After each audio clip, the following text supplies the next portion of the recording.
Are you listening? Damn. Hi guys, I'm Megan with Loserly VSG. I had VSG surgery in December 2018 and I just had skin removal surgery in Tijuana, Mexico on November 12th, 2020. In this video, I'm going to show you a little bit of before and afters, and I will start doing, I have to send weekly pictures anyway, so I'll start updating you on like weekly progress, what I look like, and just anything that pops up in the week randomly or information I think you should know. So here we go.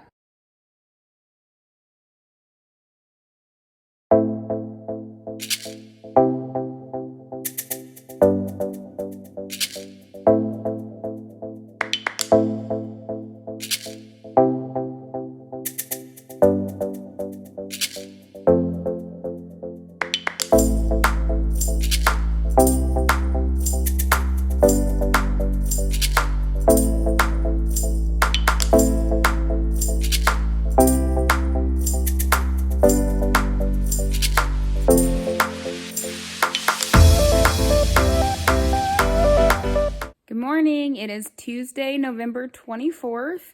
I am about, 12 days post-op skin removal surgery. Just check out my other videos to see who my doctor was, where I got it done, all that information. I'm going to start doing home updates now.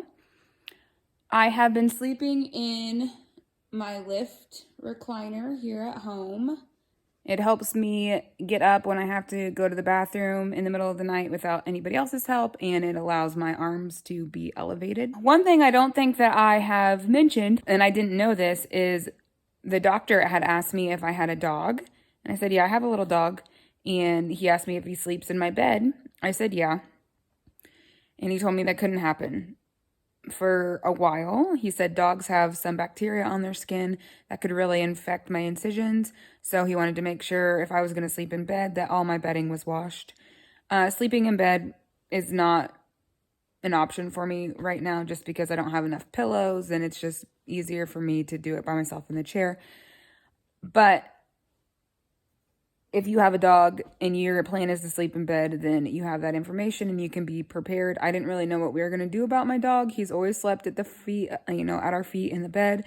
But surprisingly, he must know something's up because, he's tried to jump onto my chair a few times and failed. I've said no.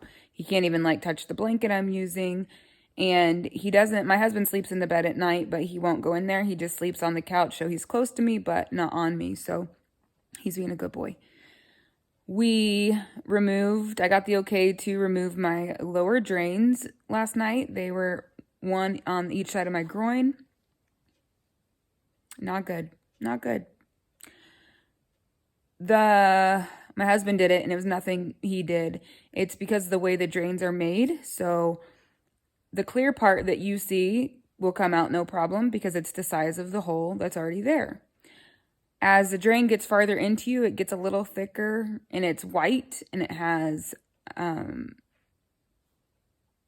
little holes all over it so it can suck out the remaining fluid.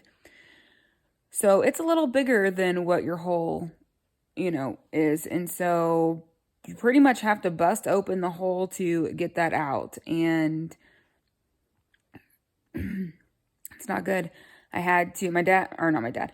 husband pulled that first one out and I yelled a little bit, and not at him, yelled in pain. And he had to give me an alcohol wipe for me to breathe in after because it made me queasy to my stomach. I thought I was going to get sick. And then it took a lot of courage to have to get that other one, to know I was going to have to go through it again. So they just snip the stitches that are holding it in place, pull the stitches out, pull the tube out, and then be ready with gauze to put over it because it does start bleeding afterwards. So we finally did get both of them out, and I just sat under the fan holding pressure, trying not to throw up or pass out. So I'm glad they're out. And hopefully I don't ever have to deal with that again. Yesterday was my first day home alone. it was fine. We have everything on counter level. I have a grabber if I need to reach something I can't. And I just went back and forth between sitting in my chair, sitting on the couch, laying back in my chair, and walking around. I just tried to, every once in a while, play some music and do a couple laps around my kitchen, holding my armpits up so nothing's rubbing. Everything seems pretty good to go. I'm almost done with all my medication I got from the hospital. I have like a day more left of an antibiotic, and that should be it. So just making sure I'm taking my vitamins regularly and just taking care of my health, trying to get in all the water I can so no problems with dehydration. So tomorrow starts my children's Thanksgiving break, so they will be here. So we'll see how that goes, as me being the one taking care. Evie will be with me tomorrow. So everything she needs, she does do some things for me, but I do have to constantly remind her, I can't do that because my arms. So we might just have to get more things down on the counter, but that is the update for today.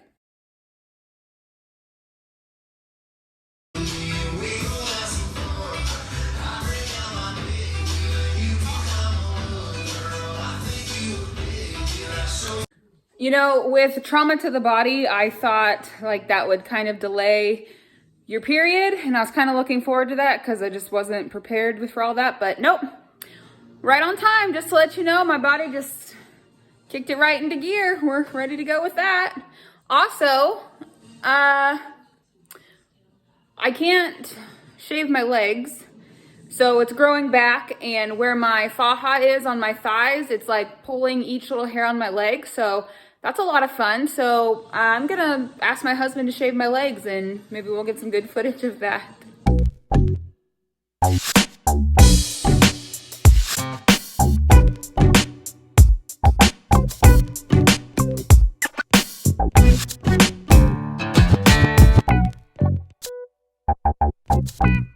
As time goes on, I realize there's a lot of little questions that I just don't know, and I feel bad like daily sending emails to the doctors. So sometimes I do, sometimes I don't. But like this breast strap, I didn't know, like, is it sitting at the right spot? No one really showed me where it's supposed to sit. Is it supposed to be tight so it's like squeezing my boobs down, or is it just sitting there to prevent them from coming up? Do I have to wear it 24/7? Can I take it off at night? Like, I don't know. So basically what they told me is I had it positioned where it's supposed to be. So at the top of my implants, it's not supposed to be like squeezing them down really tight. It's just supposed to be kind of sitting there firmly, ensuring the implant doesn't move up any farther. And I can take it off at night as long as I'm not like pushing up off of bed, like activating my muscles in my chest. So those are the answers I got on that. Also, my belly button, I don't like to look at it, touch it, take care of it, nothing. I do, obviously. And I don't know if it has a bunch of stitches in it or just one big stitch. I don't understand it all. And it's kind of numb, but I can feel pressure. But I've had some like goop come up. So you have gauze shoved in there that you change every day. And it's had some like brownish goop on it. And so I just asked in my girls' November goop if anybody else has had that. And a couple of them said, yeah. One of them said a couple of them said they had talked to Dr. Sanchez and he didn't seem real concerned. He had just told them to put the antibiotic cream on it that they give you and just make sure you're getting in your protein, and it will just part of the healing process. But I mean, tonight I send pictures of the front and back, and I'm going to include just a question about my belly button to make sure that's the same answer he gives me. So just little daily things come up. Like I have no idea when I'll stop wearing this faja. I have no idea when I'm supposed to try to make it tighter. I don't know when the bra comes off. I don't know when I stop the sleeves. I did move this tighter. It was on the first notch. Now it's on the second notch, and this is on the third notch because it's way smaller than the rest of this. So it's just kind of a guessing game.